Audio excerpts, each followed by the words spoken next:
Hey, Back again. Yeah, yes, man. yes, yes, yes. As I say, we in the part one we were talking about Xbox is trying to make the Netflix of games, or at least Right. they're trying to get if they can get Steam on their platform, they will become a one-stop shop for most games. Like most of the PC market is on Steam. It's something, Xbox wouldn't Games it? Pass has slowly been building out its catalog. It is huge now, and it's got so many freaking games on Game Pass, and it's a really for the cost, it's a really good deal. You know, you if you play regularly, Game Pass is a fantastic deal for you. And having It may a appeal to me, man. I mean, I have to admit, I'm a Nintendo diehard, but if they got a deal like that, you're saying that yeah, I may just dip a toe. It's interesting. yeah. Well, I mean, if you goes in and have a look, but we mentioned that Nintendo might have grown complacent on their laurels. They need a challenge. They need someone to push them to be ahead because competition breeds better product for the customer, which is good. Unfortunately, what we're seeing is that Nintendo's been making some pretty shady moves, some unpleasant moves with pricing. And I got a video we're going to share. This is how a lot of people are thinking of this. You know what? Yeah, before we press play, I was gonna say there's a line I heard from this Korean drama that sounds very profound in what he said. People don't betray people, the times do. That is to say, for all the moves that Nintendo are making, they may have had to have made them. I'm thinking, but what do you think? Do you think they didn't have to do this? If they didn't do it, maybe because like the pricing, you can't ask a company to lower their price. Well, you can, but you can't push like berate them into doing that because it's like saying, "Give me something at a loss." It's like, wait, wait, wait, no. So No, what do you think? I, I, I agree with the sentiment, and I Mhm. am clearly not privy to the inner workings of Nintendo or any of these big companies. It's not unreasonable to raise your prices as times go along and prices go up. You know, it's going to cost you more. What I struggle to deal with is the metaphorical double dipping. It is companies saying, "Oh, you know, we kept prices the same for so long, we have to raise them," while offering multiple tiers to your game. If you've carved out content from the initial game and you're charging me more for the full game, I'm not getting it at cost. You're right. You're That, not that is it. keeping It's it at like the I same see price the there. con you. Yeah. Yeah, yeah, yeah, yeah. It's like, oh, we have to raise prices. We haven't raised prices in decades. We kept them the same. And you're like, yeah, but the games have gotten smaller and noticeably more grindy because you've kept the good stuff for the deluxe or Uh, the gold or the platinum or the ultimate or the mega package. You know, you've inflation, man. made That's these it. games worse Yeah. and are selling us a a way to rectify it. And then, of course, they've added microtransactions, which have now, Ah, go up to like $5 a pop. $5 a pop is not a microtransaction. I should be expecting to pay multiple times with a dollar. 25, 50 cents a pop. That's a coin. That's a gacha machine. That's a quick. yeah, yeah, yeah. It's like bloody It hell. ain't right. It ain't cheap anymore though. And so Killing me. all these things are have subtly increased massively, subtly woven in price increases to games. Like if I buy a game, it used to be classic, like old man hat on. I bought the game, I played the game, I might sell the game. But the only interaction I had with the company was buying that game. They made a product, I bought a Yeah, it's product. yeah. Nice and simple. And that's how the law understood it. But Mhm. that's not the case anymore. I might buy a product, but it might not be finished. And you might need a few more patches. So I'm buying an unfinished product for full price. They're expecting me to pre-order, to pay them ahead of time for a product that hasn't been finished yet. So I'm buying a product I don't even know what I am getting. Ah, And that's the after stock that, of market, course, it's man. not a finished product. Of course, we're going to roll it out. Or it turns out that they're keeping a lot of the content that was usually in the game, like characters for Street Fighter. Oh, no, no, no. They're going to come in the next season. You have to pay for the season pass. So I've got to pay more on top of buying the damn game in order to get the characters I want to play. Oh, and of course, if you want the right skins, because everyone knows skins do affect gameplay, why else would they be charged for it? Then you have to pay extra for it. So all these things are right underneath the surface. It's like, Oh, it's like uh, you in Africa, you look at a nice river and going, that's a beautiful log. Oh no, it ain't a log. It's fucking next to your leg. No, I'm dying. I'm dying. Yeah, No, it I'm is. literally crying tears. So the Oh, argument damn that it. games people don't change, people don't betray people. It's the times. It's based upon the idea that they were honest up front. Yeah, yeah, that's And true. I don't feel that way. I don't. I personally think, from my experiences and from my interactions with other gamers, that nobody is under the illusion that these companies have been honest with us. They have been selling us a false bill for a while. They've been nickel and diming us in every way they can. I mean, openly, the reason we have microtransactions in console games is because the back in 2007, 2008, it was the third Dead Space. The third Ah, Dead Space was lower hand. yeah. Um, in the third Dead Space, they added microtransactions because they said they were trying to get phone players. Oh, right, right, right. Smartphone games had microtransactions, and they were like, "Oh, well, yeah, we want to court those people, and they're used to So, that, so we're going to add it because they're more familiar with it." You're like, you see? no, What is no, just yeah, just because someone was born in a desert environment doesn't mean I'm going to dump a sandbox in my living room to make it more comfortable for him. He I, left the desert because he didn't want the fucking sand. Don't bring the sand with you. What's wrong? I, uh, we need to stand up. This is yeah, fantastic. so Oh, slowly but surely, they have been adding, weaving these very lucrative, very financially lucrative practices into the games. But they've always held true. Oh, we've kept games the same price, and now it's like, oh well, we have to raise the price, and you're like, yeah, I could believe you if you weren't already expecting all these things. Now, it's funny you mentioned Nintendo because Nintendo hasn't really done a lot of this. A lot of their yeah. basically their mainline titles, their IPs are just straight games. You buy the game, Mhm. you play the game, and those games are pretty damn good. They're saying, look, we're increasing the prices because this is how much content is in the game. And that's an argument you can make. I mean, people have argued in the past, should we pay by content? Like content hour. So, oh, this is a short game, you pay a small price. It's a small indie game, you pay 20, $30 for it. This is a massive AAA with 100 hours plus. You're going to pay more for that because you're getting more game for it. There is an argument to be made there. I don't disagree. I don't agree with it. Sorry, I don't disagree that we should talk about it, but I don't like to boil an experience down to how long I played. There are a Yeah. lot of amazing games I played that truly I loved that were not long, that were short. Mm. Mm. And there are some absolute slog fests that I grinded my way through. At the end, went off, and thank God that's fucking finished. Pardon my language. But I did it because I've already started. I'm already invested. You know. Mm. So boiling a game down to simply how long just encourages people with Ubisoft to make their games huge and utterly devoid of any real content, spending hours running from location to location and there is nothing. Unlike, say, Breath of the Wild, where everywhere you go, every tiny step you take has depth and levels, and then you've got Yeah. Tears of the Kingdom, which has the same kingdom but an underground and an overworld. I think, oh my god, It's amazing. yes. Yeah, that's it. That's a good point. You know what? All right, sorry. I want to. Okay, you brought up the time.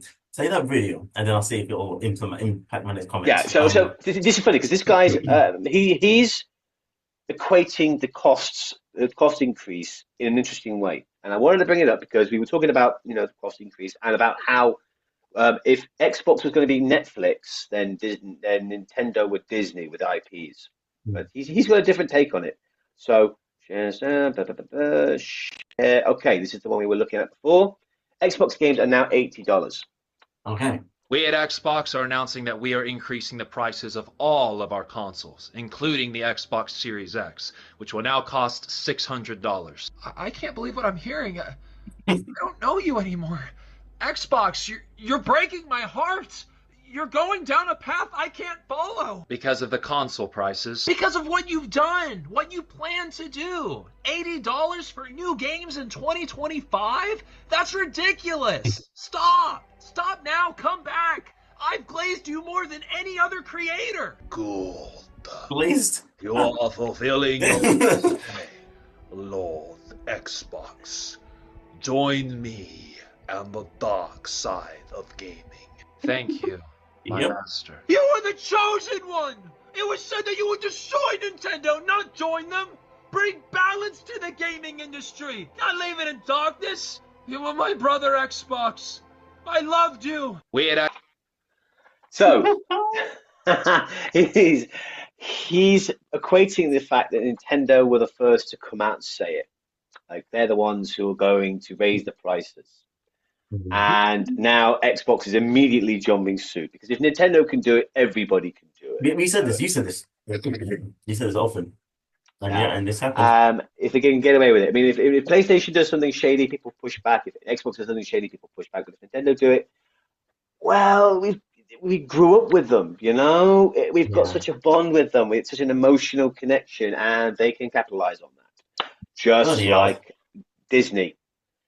That we grew Yeah. up with Disney characters. People will always love those Disney characters. And so when Disney do shady stuff, when Disney do real penny pinching stuff, people will go, oh, and they give them a pass. Yeah. And unfortunately, if one kid is allowed to act out in class, Oh, we other kids will start acting out in class.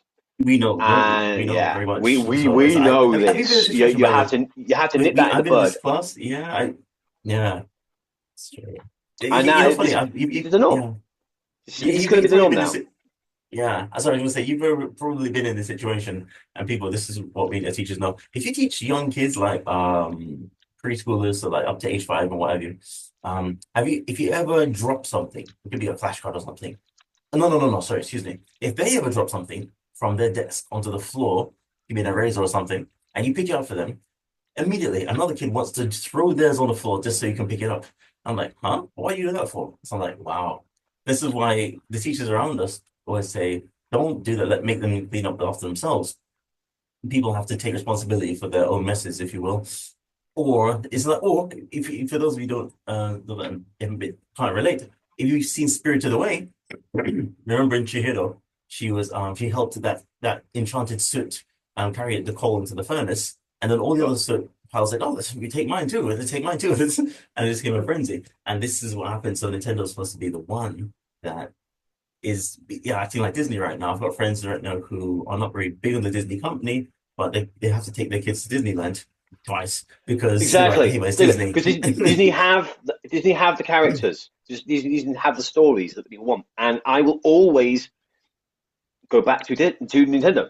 I will always go back to Disney for a good movie, especially for their classics, and I will always go back to Nintendo because I love Mario and Zelda and Mhm. Samus and Kirby, and I- I want to play those games, you know. So Mahatma. having them just open the sluice gate and unload a whole bunch of frustration is annoying because what are you going to do Yeah. about it? You What are you gonna know? do? Especially if you don't have the bloody money, you know. So here's the thing to really Mm. consider. I mean, it's a sign of the inflation. Is also, I mean, the value of money has really gone down over the years. And I mean, years ago, that I mean, let's just say, I'll even get. I mean, just economics lesson people. Just for those of you who don't know, but when the US, for those talking even dollars, when the US dollar was first minted, you could stick a gold bar in the ground, and I think it would be worth like $8. And but if you took it out today, it's worth like thousands. Doesn't mean that the gold it's the same bloody piece of gold, but the value of the currency has changed. Now in this new landscape, we're practically being asked to pay the equivalent of what a lower amount of money was.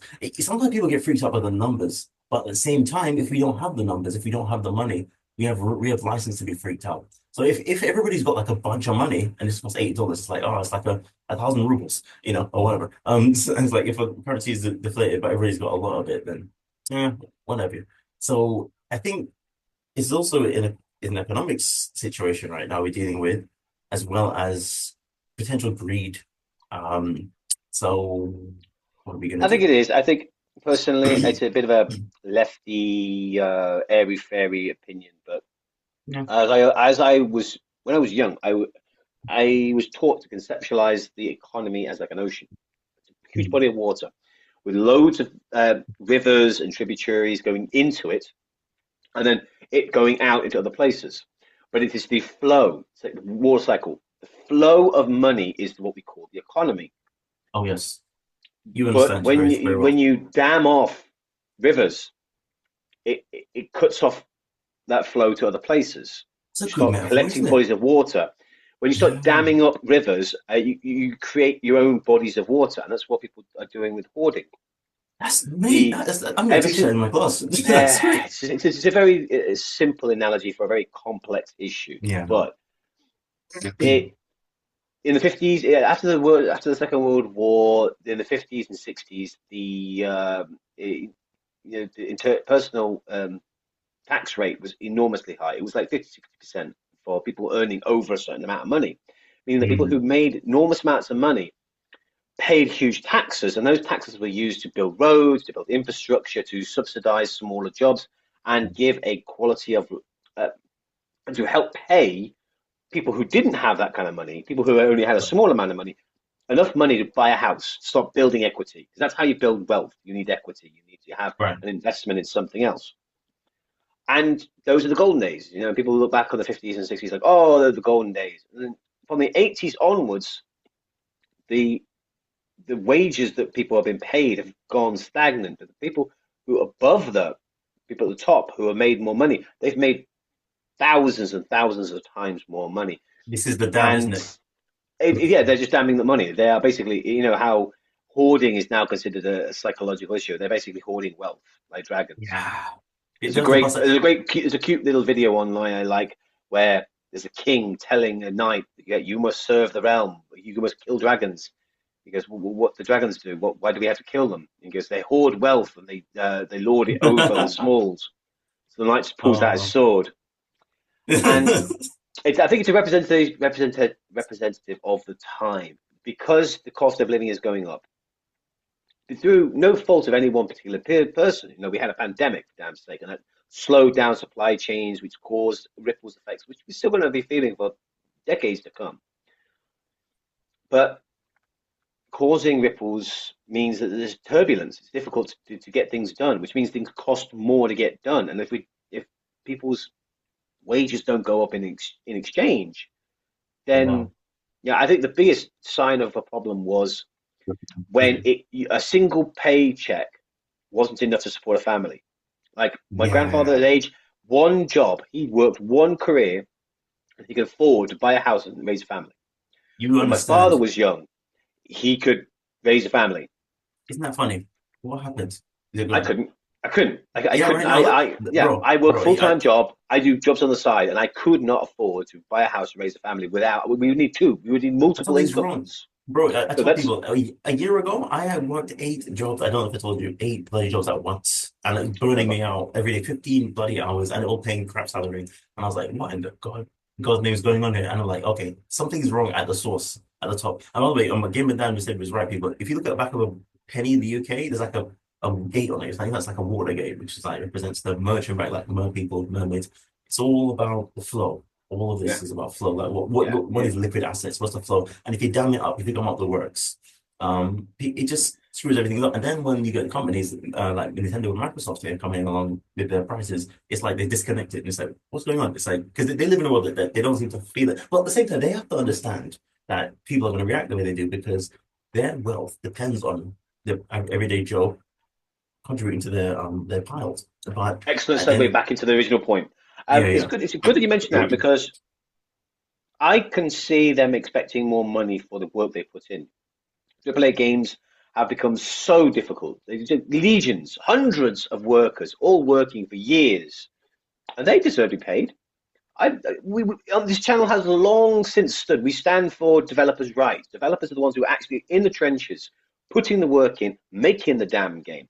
I offer my frustrations, my liberal airy fairy frustrations with people above. It's management that I struggle with. yeah. It's management who make the decisions that other people suffer for. The developers suffer and the game consumers suffer because they want a better profit margin. If the developers were getting that money, you know what? I can see the point. They work See the hard. They point too. deserve to pay their bills. I am benefiting from their work. I like the things that they do. I should Mm. pay for my entertainment. Yeah, That's fine. And we, ever since the advent of the internet, paying for entertainment has always somewhat been kind of nebulous. It's like, yo, we can just get it now. Yeah, Like, I exactly. haven't paid for porn in a long time, but I've still got it. So, Yeah, I got pawns okay, right someone's now. going to pay for it. Someone's paying for the things being done, but Yeah. it's not me. Why I'm me same with exactly? music. Ain't I gonna got be me. Spotify, buddy. I can just listen to music now. I don't have to buy CDs. I don't have to pay for any of it. So, It's why people are looking at AI okay. like, what are you gonna do about this situation? You know, what to make some of these jobs at least because some people don't want to do them for God's sake. Yeah, Yeah. it would take a smarter man, a more educated man than I to explain it all in a simple analogy. But I do understand that we live in precarious times because we're not only dealing with the advent of a brand new form of societal standard, as in internet age, that it includes transference of ownership of IP, usage, sales, uh, being able to mass communicate with people and transfer information the way we can as easily and readily as we can. The fact that you're in a different part of the world than I am and we're having a conversation right now. This is magic to any other time in history. This is Yeah. literally, Sauron scoring and talking to someone on the other side of the world. You know, Right. He's got Wi-Fi, we man. are still as a society we are still dealing with the repercussions of this. We are still conceptualizing it and trying to figure out ways to monetize it, organize it, and legalize it. Yeah, yeah, yeah, yeah, yeah. And we're all but while we're dealing with this, Hmm. we've got AI nipping at the heads, and that's taking a lot of attention. A lot of bright minds are worrying about that, and not worried about the fact that we currently Lee, not entirely on, we don't have a safe, stable footing right now. People are still arguing over the legalities of yeah, yeah, what's yeah. happening as we speak, and too many people are worried about what's This is it. I going think to we're trying to catch happen. up. Yeah, the You're right. law You're will right. always play catch up because the laws are forged by events. They need concrete events that you law and litigate based upon. There needs to be Mhm. precedent. Someone has to do It's something, and then you make precedent. So it, the law will it's always Nintendo. be playing catch up. Yeah. Um, it's difficult to legalize stuff that haven't happened yet, because it ends Yeah, up yeah. Oh, being quite Minority difficult. But here we are. We Report, are at a point where So, yeah, so our lawmakers don't know what the hell's going on right now, and the companies are just doing everything they can to make a profit. yeah, And this in the this middle, we have consumers who are just like, "Yo, I just want a fair amount for a fair price." this is a very But interesting time to be alive gaming. Then I'm glad that we're it's an documenting interesting time this to be alive. because Yeah, I love that term. I love the phrase "interesting" because mm, it doesn't qualify good or bad. It's yeah, just an interesting time. What we're seeing now is going to have yeah, repercussions years it's down the traditional. line. It's But traditional. yeah, Yeah, it's like people go, "Oh, I want to live a traditional life," and I'm like, "Great, put down your smartphone. That ain't traditional. yeah, Smeg, bro, exactly. don't even give your wife a wedding ring. That ain't traditional." You know, that's the thing, gamer. Then what are we gonna? I mean, because this is it. Every tradition has some technology in it. You know, it's just because Yeah, it's every tradition had to be started at some point. Every tradition wasn't traditional at some point. yeah, exactly. This is a dawn of time. So, gamer, exactly. So here we are again. Back to we said the word precedent is a good point. So back to Nintendo again. I'm upset going, but the precedent they've set with this high benchmark has a lot of implications that we just touched on just right now with the advent of Yeah, AI, the advent of this and the other. And what's happening is that we're, like I said, a lot of balls in the air juggling, and the people, the consumers that basically just want to eat. You know, they just want yeah, to get yeah. We just want consume. to eat. And then Mhm. if Nintendo are wise and this price hike, I mean, the console is a one-time purchase.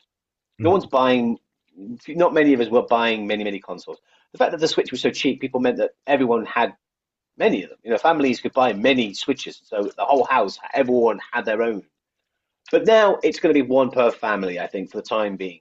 But it's a one-time purchase, so Yeah, it's a dear, but it's like buying a white goods, buying a fridge or a freezer or a good washing point. machine. Once you bought Yeah, it, you've got it, and you'll just keep using it. People are more angry about the games, the game hikes, and Nintendo have been pussyfooting kind of referring like, oh, well, it's only for the bigger games, the deluxe games, the games that we think warrant a price hike like that. And you think like, no, no, once you set the precedent, all games are going to be this pricey.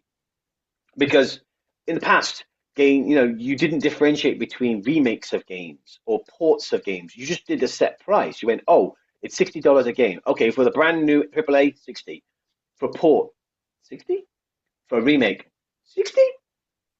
No, yep, across the board. And so they set the precedent that once they set a price and they know that people will pay that price, everything has to be that price. And now they're saying, well, no, we're going to raise the price, but only for the special games.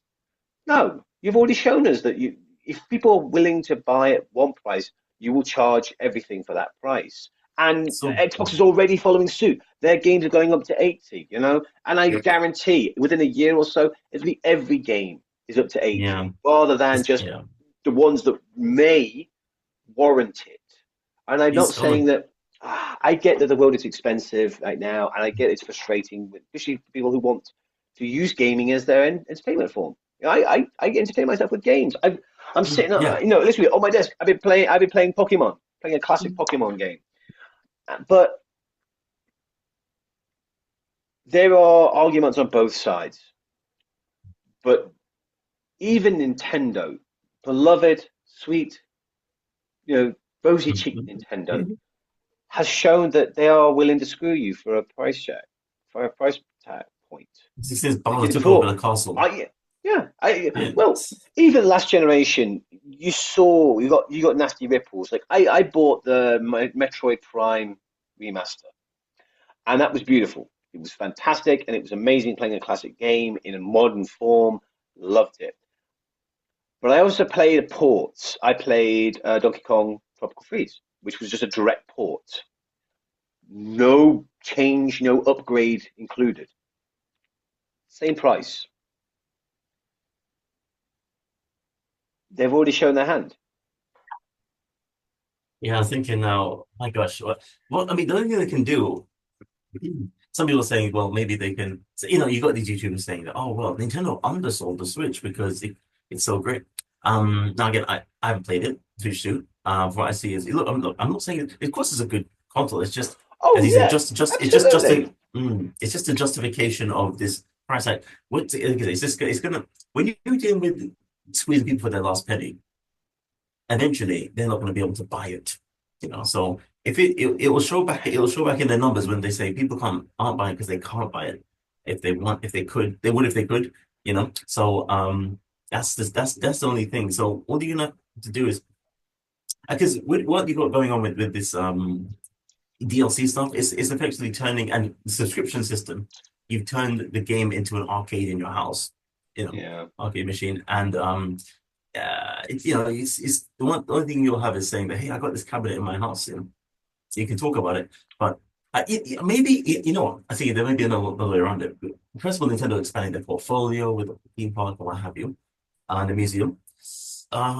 If you're dealing with, like, imagine Curry's, not a joke. I went to Curry's, they didn't sell any Curry's. I went to Selfridge, they didn't sell fridges. I went to Virgin Megastore, and the rest is history. But if Nintendo sold the fridges and the Curry's that you put in the fridge, that was a weird. I just tried to add it in. That's kind of weird. But it's a good idea.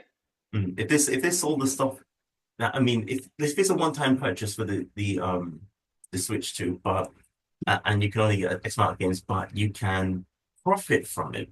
As I say, with this chat feature, if they made it so that, hey, there's a new market for streamers, and Nintendo made it easier for you to stream without trying to copyright all the time, and let you actually earn money by playing your game and streaming your content more, and then that money goes back towards buying more stuff, then that could be a way to offset. I mean, if Nintendo was a company that gave opportunities to gamers, not just gave them opportunities for you to give them your money, then that could work. Because you better believe that Microsoft are thinking about ways to capitalize on the streaming and so have you. Well, Nintendo, because they're so closed, they may just say, but again, we're dealing with a new god. But if Nintendo can think outside the box and say, if we can give gamers a chance to make money through streaming. Talking about these analogies with Microsoft, with Netflix and Amazon and Disney. Talk about YouTube. As you monetize your videos. That's one thing YouTube has over those other platforms is that you have a chance to monetize what you make. If Nintendo give you a chance to do that or make it easier and stop chasing people out on the street for trying to make a bit of fan fiction, then that may make people more endeared to support the company and say, hey, at least Nintendo feed me as well as because that's what YouTube does. It feeds people and gives them content to it gives them a chance. They make content for the platform that they can actually earn through the platform. That may change their public perception, but if they're just a big dragon that you feed and that's all there is to it, it could lose favor. What do you think about that game mechanic? Do you think they'll go into the giving people a chance to earn through gameplay more with the chat feature? I think it's a nice idea, but it's precarious because it's unreliable. Companies want stability. They want to be able to project earnings so they can know how much are they going to make this time, how much are they going to make there. Are they making that amount? Good. Are they making more? Great. Keep doing what you're doing. If they're not earning, okay, we need to make changes. There needs to be stability. It's like ripples in the market I mentioned before. If the market is turbulent, it's difficult to predict and it's difficult to make plans for the future. Mhm. And if a company's income is tied to people who aren't affiliated with them, people who are external to the company, that's a lot of faith in people who they have little to no input or engagement with. Um, yeah, it could work, but it would never be a primary income stream. It would have to be bonuses. Mhm. But I like the idea that Nintendo opening up to gamers. They are famously litigious. They've always kind of kept to themselves. If they opened up to online personalities, adopted more progressive ways of making money through social media, through crowdsourcing, it could it could through analysis and through practice, it could open up interesting ways of creating revenue. Yeah, it's not a bad idea. I just think it's too turbulent to be counted as something wholly, wholly on as a reliable source of income. It's pennies Mhm. in the jar. You're making pocket change. Spending money. Mhm. It's not how you pay your bills. It depends. I mean, Uh, if you, yeah, I mean, if you, because what it could give, it may not give you that much money, but it give you good street cred. That's Yeah, to I say say, I like the idea. I love your argument that it would engender better goodwill for the gaming community. It would make Nintendo mm, far more palatable, and it would make Nintendo far more welcome. I think ultimately the Switch was so successful because of a whole bunch of different reasons. Everyone's got a take, and they're all right. Mine is that they marketed it exceptionally well right from the get-go. There, when the Switch hit the ground, it was at a competitive price, which meant people could pick it up. But it immediately had Breath of the Wild. It had a banger, like a triple A straight out thing. But that first year, 2017, every month had a main game. Every month had a bam, bam, bam, bam, bam. mm, It had absolute bangers. That first year was just like a runway of big names, stars coming down, go, yo! And it just built hype, it built interest. It was like, yo, we've got the thing, and then we've got the thing, and we've got the thing, and we've got the thing. So the people were thing. they were eating. Gamers, Nintendo gamers were eating well, and it drew a lot of attention. It was like, oh, this thing looks good. What about the Wii U? No, Mm. no, no, no, no, we don't do the Wii U. Handheld, up to date. It's got Skyrim, it's got Zelda, it's got this, it's got this, it's got this. Oh wow, okay, and it drew so much attention, and people started picking it up. By the end of the first year, by the end of 2017, there was so many Switches sold because they came out the gate. They they marketed the Switch very effectively. It was simple. This is what it is. This is what it can do. Look what it can do. This is what it is, and this is what it do. Unlike the Switch Wii U, which was all about friends and gaming and party, and you're like, Mm. what does it do? What does it do? What's it do? Yeah, But they're this is a like, no, video they, game. they, they, they were clear, direct, cute, and it was effective. It was very, very effective. But they made the game, they made the console accessible. People were interested in like, I'm not sure, I'm not sure. I think maybe they raised the price because they knew they would. They knew they had a banger. the Switch was so successful, people want the Switch 2 right from the get-go. We've been clamoring, drooling, begging for a Switch 2, a Switch 2 Pro. People wanted a Switch Pro, and this is what the Switch 2 is. It's just an upgraded version, which works. It just does what we want. And so they could raise the price because they knew that it would sell. People were angry, but they're still going to buy. And for God's sake, Sure. the pre-orders, 1 hour. In 1 hour, they ran out of pre-orders. And now scalpers are selling pre-orders, effective pre-orders, which don't even guarantee. You know, it's like in Japan, it's a lottery system. Everyone puts in for a pre-order, and then you're like, you might get it. Others are like, maybe you would, maybe you will, maybe you won't. It depends on how many we can get. It's frustrating because they're holding the thing that we want hostage, and we're willing to pay Yeah, for it. We're just angry that we're paying so much. right. That's it, mate. Me, I might be willing to wait. I just want to see those first batches. I want to see people unbox them. I want to see people use them. I want to know if there's a stick drift. Is there a problem with the power cable? Is there any hardware issues that the next generation might resolve? You know, like bad launches. I've seen too many products being launched and just like it's not done. It takes a few runs to get it right, and you're like, oh, there's people who early adopters. My heart bleeds for you. That's So, it, mate. but you know, I want to get one, but I just don't know I can afford it right now, or whether I I can think even this get one right now. this is the unfortunate situation Nintendo put themselves in. People who are dead set on getting one are even right now starting to think, well, this is hold up a bit. They now, it reminds me of actually the launch of the actual Switch in the first place, the first Switch. After the Wii U, people, were very skeptical about what Nintendo could do. But no, to be honest, the launch of the Switch was successful. I think the doubt of Nintendo before the Switch was announced is a bit synonymous with what's going on. After the Switch, because you got a situation again. Is the Switch to the Switch what the Wii U is what to the Wii? It's like, Mm. okay, you're trying to pay you off the coattails of your previous success. But I don't think that we have that much talent on the game. It's this whole economics civics experience that we're having to experience right now. I think, because that idea that came to me a moment ago about Nintendo really embracing social media, which I think actually occurred to me a while ago. Um, um, but I'm not too sure, so I'm going to say it happened to me just now. If it did happen, I mean, that's something that could get people on board. It's a shame because you're dealing with public opinion. The game, I mean, the whole game industry is based on public opinion. Every single bit.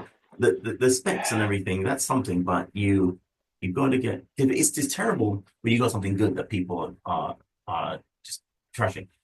Because actually this would be as good as you thought it Yeah, would be. in theory, it's frustrating when you have a great product, people are bashing it because they don't get it. But if you've got a great product, but you're pricing yourself out the market, that's equally Yeah, it's, stupid, I it's on think. them, right? Mm. Yeah, see, I think that they felt confident they could raise the price because they knew that they would be a success. But I worry that it will slow down. And now that we have contenders. Now we have Xbox who are like, yo, in a couple of years, if Xbox releases this, then comes to Netflix, that's a real contender. And even PlayStation, their next console is going to be like the Steam Deck. It's going to be a PlayStation 5 comparable portable device. That is very impressive. I mean, So that and that's it, the games entire are. library of, imagine PlayStation 1, 2, PlayStation X, PlayStation 2, PlayStation 3 games, all That's portable. that's kind of like Oh, that's sorry to make a crass gesture, everyone, but that's just yo, yes. Right, yeah. less than a minute to go. Right, we're going to finish up here with that Yeah. thought.